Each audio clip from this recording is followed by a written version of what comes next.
Mon nom est Mario Messicotte et je suis très heureux de vous accueillir à cette émission de télévision Les Actualités prophétiques.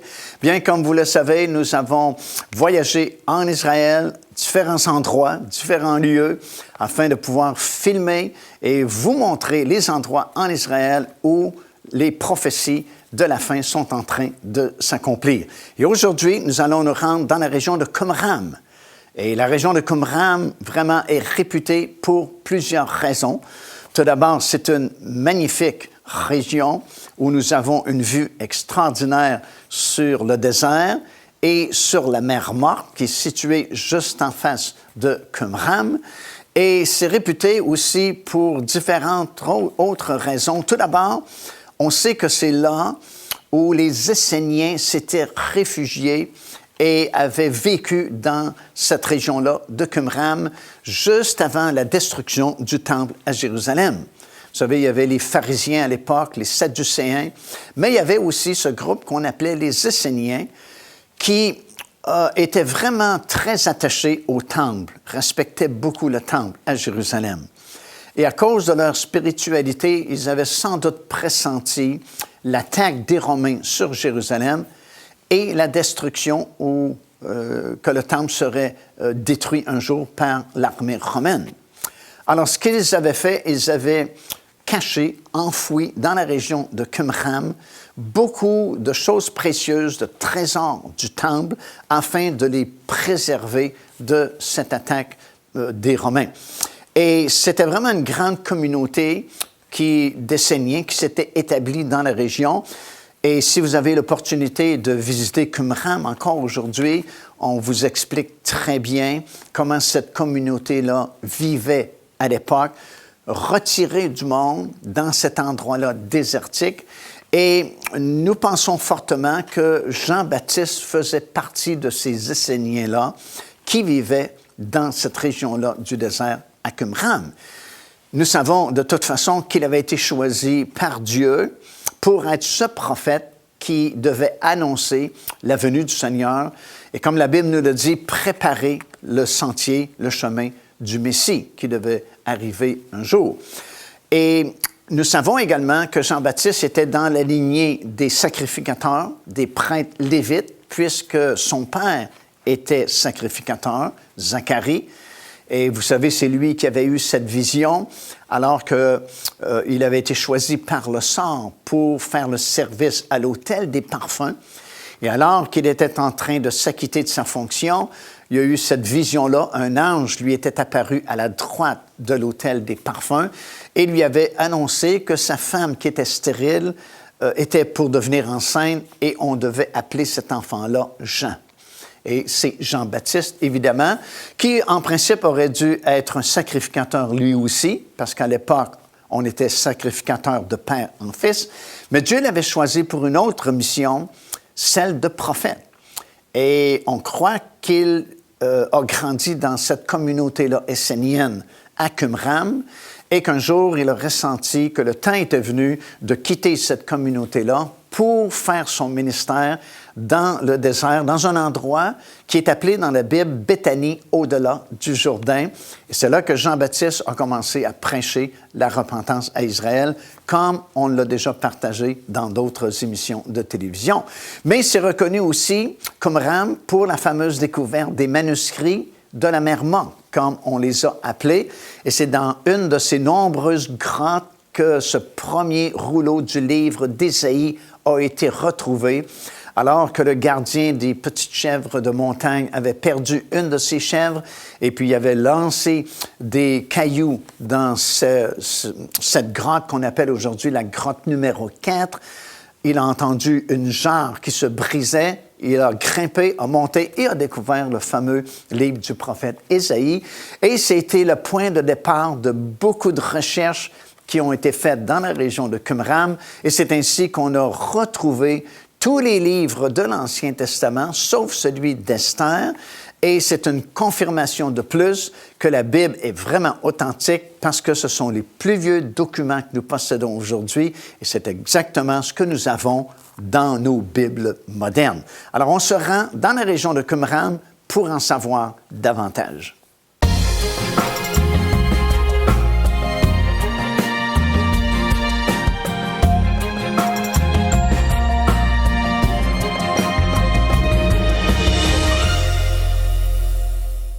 Nous sommes à Qumran, qui est un site archéologique vraiment exceptionnel parce que c'est ici, dans cette région, qu'on a fait la fameuse découverte qu'on a appelée les manuscrits de la mer Morte en 1947, juste avant la création de l'État d'Israël.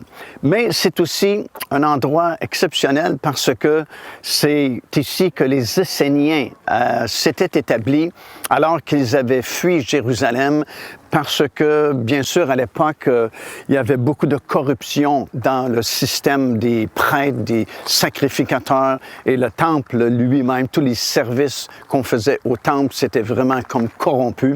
Et les Esséniens, c'était des gens qui étaient vraiment attachés à la sainteté, à la pureté du temple. Et puis, ils avaient fui Jérusalem justement pour fuir cette corruption-là. Et ils s'étaient établis dans la région ici de Qumran.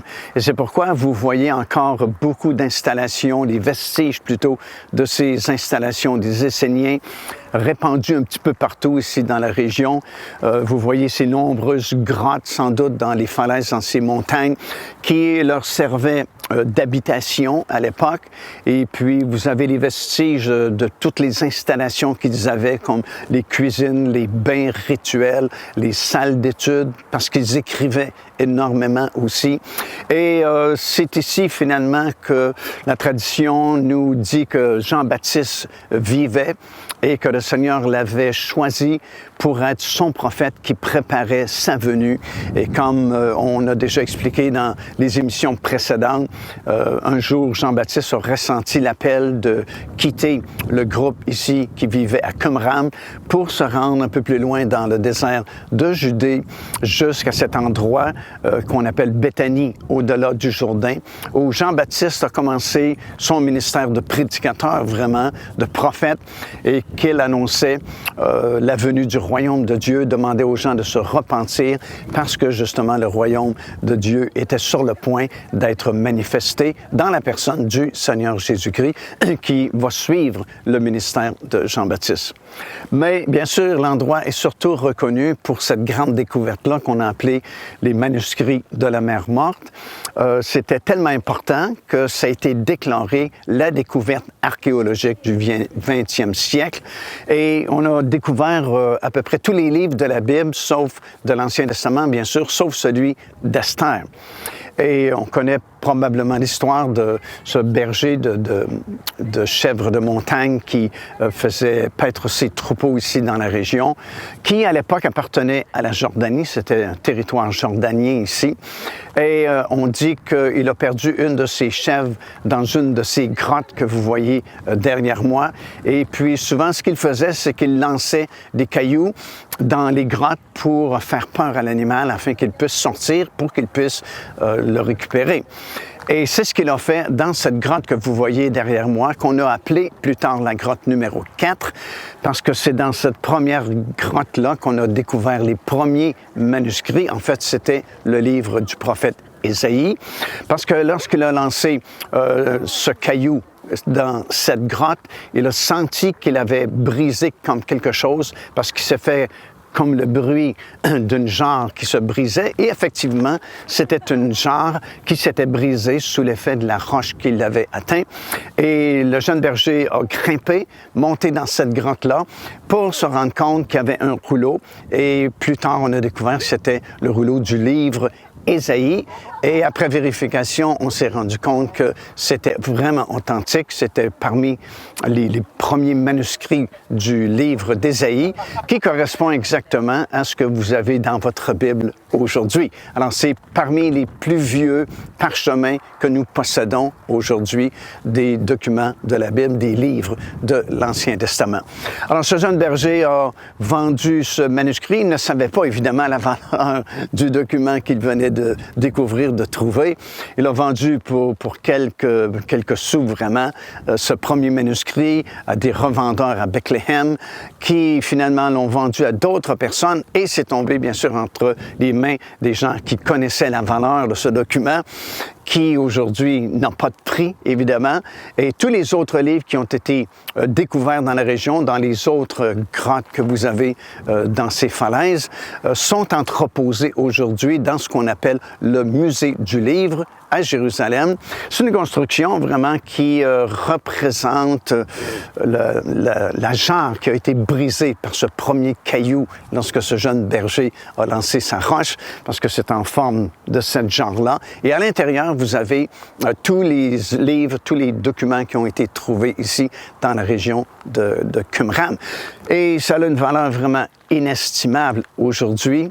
Et c'est remarquable que cette découverte a été faite en 1947 parce que c'était, comme j'ai mentionné ici, territoire jordanien en 1947. Et ce n'est qu'en 1948, à peu près juste une année plus tard, grâce à la guerre de l'indépendance, qu'Israël, premièrement, est redevenu une nation, un pays, et a pris contrôle de ce territoire-là ici et a pris possession vraiment de ces documents-là précieux parce que ce sont les livres de la Bible qui sont en relation, bien sûr, avec le peuple juif et le pays d'Israël. Alors, c'est vraiment dans cette région ici, la région de Qumran, que tous ces documents ont été trouvés. Et ça a une grande valeur, comme j'ai mentionné, pas seulement une valeur monétaire, mais surtout, c'est comme un trésor vraiment d'avoir retrouvé tous ces documents-là qui nous authentifient encore une fois la Bible, qui nous confirme encore une fois que la Bible, c'est la parole de Dieu et que tous ces livres-là qui ont été trouvés, encore aujourd'hui, nous prouvent que les écrits que nous avons dans nos Bibles, ben, c'est la vérité. Plus tard, on a fait des recherches, évidemment, dans toutes ces grottes-là. Et on a découvert soudainement ce qu'on a appelé un rouleau de cuivre, qui était vraiment différent de tous les autres rouleaux parchemins qu'on avait trouvés, parce que tous les autres parchemins étaient écrits sur de la peau d'animal. Mais voilà que c'est un document qui est vraiment différent de tous les autres, parce que celui-ci, il est écrit sur un document de cuivre, c'est un rouleau de cuivre. Et à l'époque, le cuivre coûtait très cher. Et on s'est dit, ben, si c'était fait sur un rouleau de cuivre, c'est sans doute que c'est de l'information vraiment très importante, parce que si on s'est donné la peine de payer le prix pour inscrire des informations sur un rouleau de cuivre, ben, c'est parce que ça doit être très important. Alors, ils ont fait la découverte de ce rouleau de cuivre et puis on n'osait pas vraiment le dérouler parce que c'était du cuivre, il y avait de l'oxydation. Sur les autres rouleaux, il n'y en avait pas parce que c'était de la peau d'animal. Mais là, ce livre-là, c'était plus difficile à ouvrir parce que ça se déchirait et puis on aurait perdu l'information vraiment contenue à l'intérieur de ce rouleau-là. Alors, on a pensé à différentes façons pour découvrir ce qu'il y avait à l'intérieur et finalement, on a découvert comment, on a trouvé le procédé, comment ouvrir ce livre-là et je vous en parle dans quelques instants. Joignez-vous à nous afin de célébrer le Seigneur et entendre le message de la parole de Dieu par l'évangéliste Mario Massicotte. Venez recevoir ce que Dieu a préparé pour vous. Visitez notre site web www.paindevie.org afin de connaître notre itinéraire. Nous serions très heureux de vous rencontrer et de vivre des moments forts avec le Seigneur.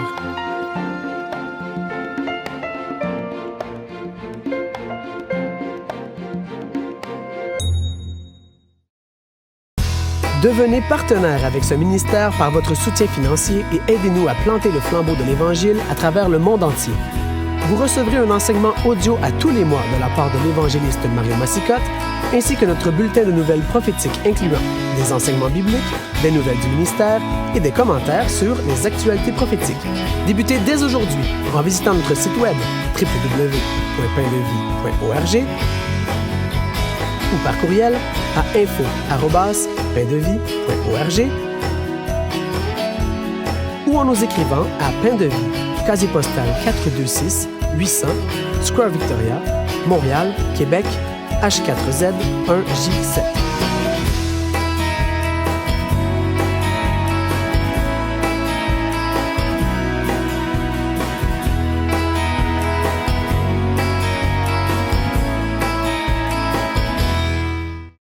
Alors, on est toujours sur le site de Qumran et c'est un décor vraiment magnifique ici.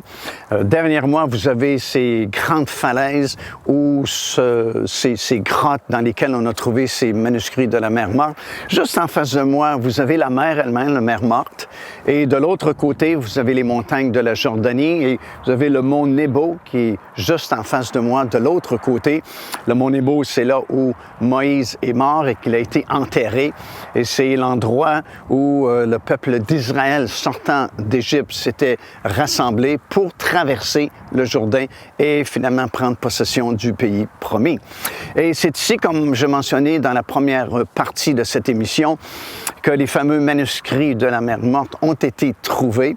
Les anciens documents, les livres de l'Ancien Testament, en commençant avec le livre du prophète Ésaïe et puis presque tous les autres livres, sauf celui d'Esther de l'Ancien Testament, ont été retrouvés ici.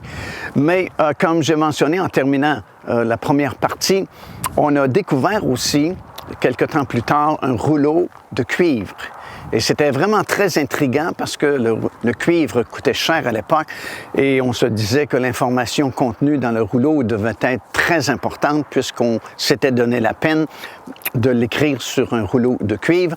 Et c'était compliqué aussi à l'ouvrir parce qu'il y avait de l'oxydation. Et après avoir réfléchi beaucoup, finalement fait des tests, c'est à Manchester, en Angleterre, à l'Université de Manchester, qu'on a découvert un procédé par lequel on a pu ouvrir le livre en le sciant, feuille par feuille, et plaçant les feuilles une à côté de l'autre.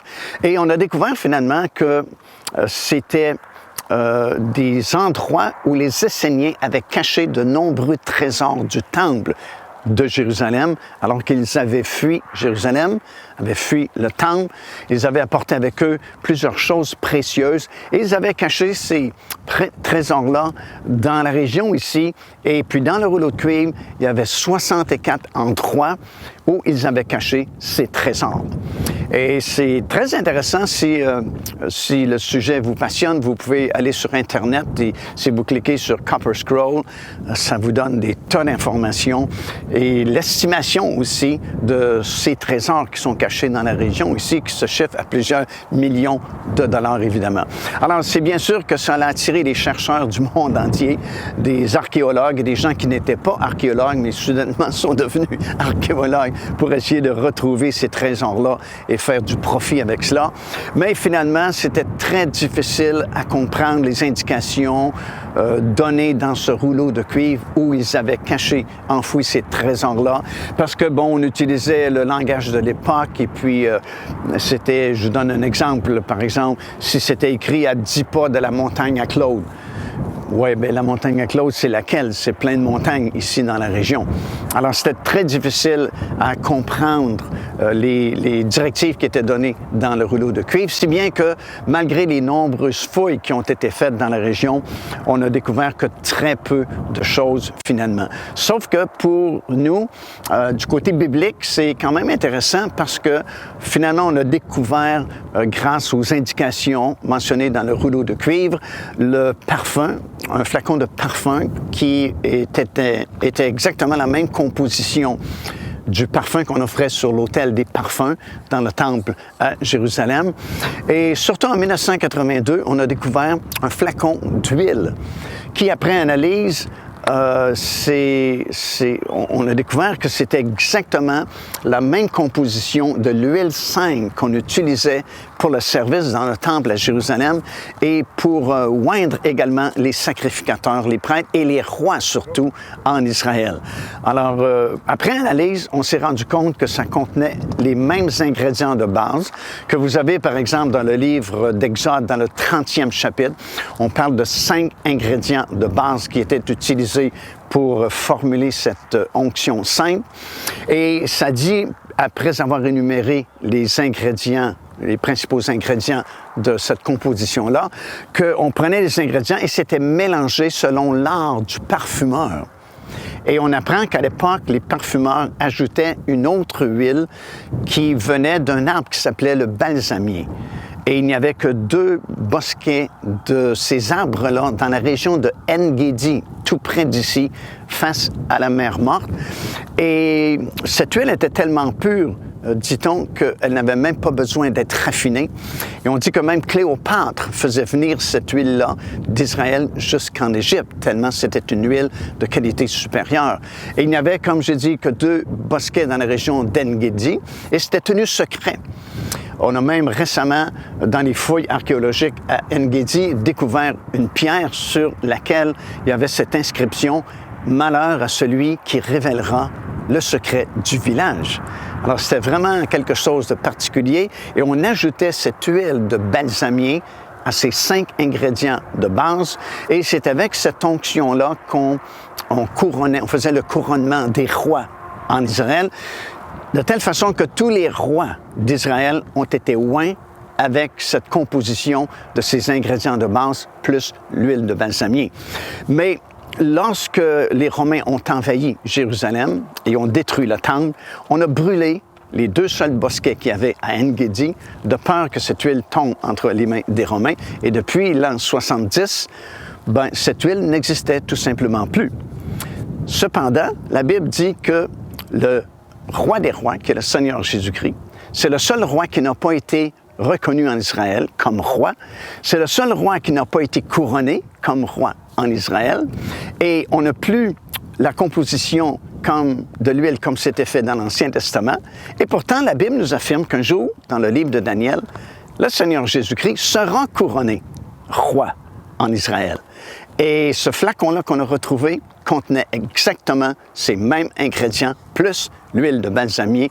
Et actuellement, c'est le seul flacon d'huile au monde dans lequel existe cette composition d'huile et l'huile de cet arbre-là qu'on appelait le balsamier. Et il est gardé jalousement ici en Israël, et c'est probablement avec cette huile-là que le Seigneur Jésus-Christ sera oint comme roi à nouveau en Israël.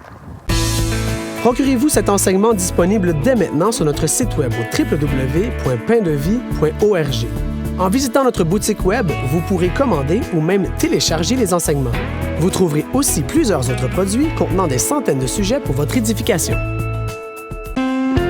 Car Dieu a tant aimé le monde qu'il a donné son Fils unique, afin que quiconque croit en lui ne périsse point, mais qu'il ait la vie éternelle. Téléchargez gratuitement l'enseignement « Le salut, c'est quoi ?»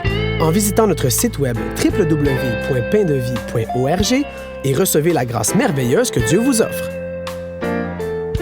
Alors, bien sûr, à la suite de ces découvertes-là vraiment formidables dans la région de Qumran, il y a beaucoup d'archéologues et d'amateurs archéologues qui se sont rendus dans la région afin de tenter de découvrir ces trésors qui avaient été cachés par les Esséniens à l'époque.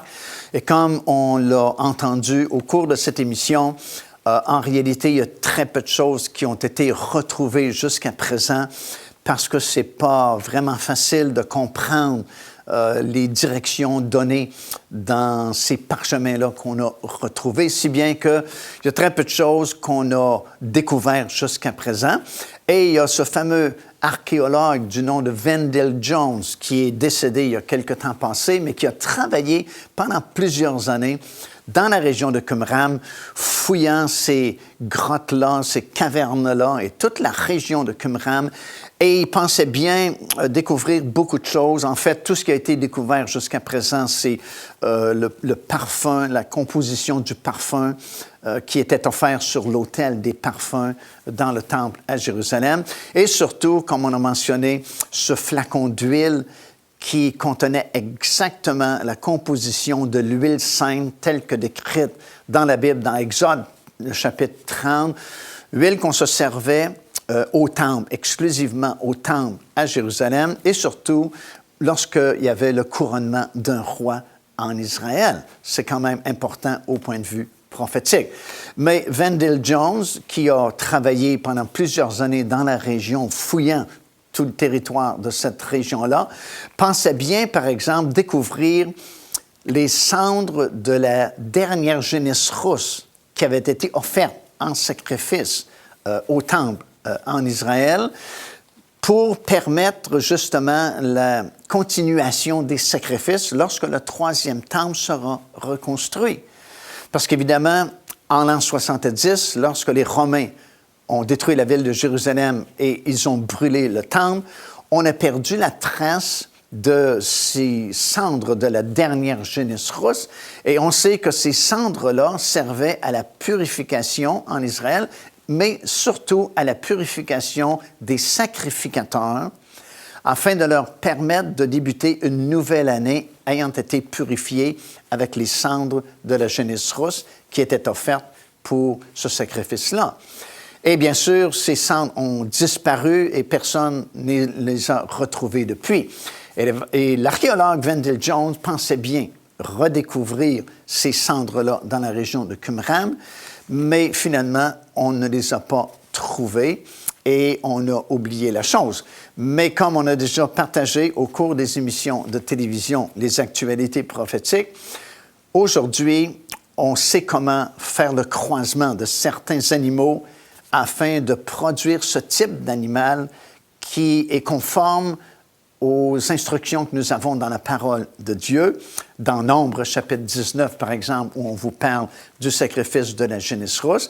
Et c'est grâce à un frère américain, Clyde Lott, qui était éleveur de bétail, comme on a déjà partagé, qui avait contacté l'Institut du Temple à Jérusalem pour leur demander s'ils possédaient ce type d'animal aujourd'hui afin de pouvoir purifier les nouveaux sacrificateurs qui feront leurs travaux dans le nouveau temple qui bientôt sera bâti sur l'esplanade du temple.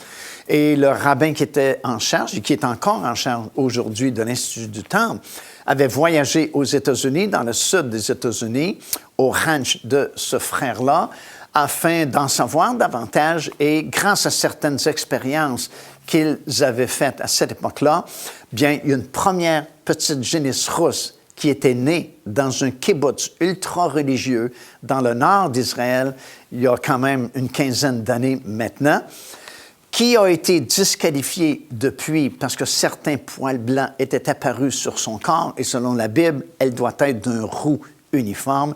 Mais aujourd'hui, il y en a plusieurs en Israël, ces petites génisses rousses-là, et on les garde, on les prépare pour justement faire la purification de ces sacrificateurs-là qui pourront exercer leur métier ou leurs travaux dans ce temple qui un jour sera bâti sur l'esplanade du temple. Alors cette région-là est importante, la région de Qumran, c'est une belle région et remplie de surprises grâce aux manuscrits de la mer Morte qui ont été découverts à cet endroit. Ici l'évangéliste Mario Massicotte qui vous invite à vous inscrire à notre lettre de nouvelles électronique. Et pour ce faire, il suffit de visiter notre site web au www.paindevie.org et tout en haut à la droite de votre écran, vous allez voir cet onglet sur lequel vous cliquez et vous vous inscrivez tout simplement. Ça vous permettra de recevoir des nouvelles du ministère de Pain de Vie et en même temps recevoir le bon enseignement de la parole de Dieu. Faites-le donc aujourd'hui même. Joignez-vous à nous afin de célébrer le Seigneur et entendre le message de la parole de Dieu par l'évangéliste Mario Massicotte. Venez recevoir ce que Dieu a préparé pour vous. Visitez notre site web www.paindevie.org afin de connaître notre itinéraire. Nous serions très heureux de vous rencontrer et de vivre des moments forts avec le Seigneur.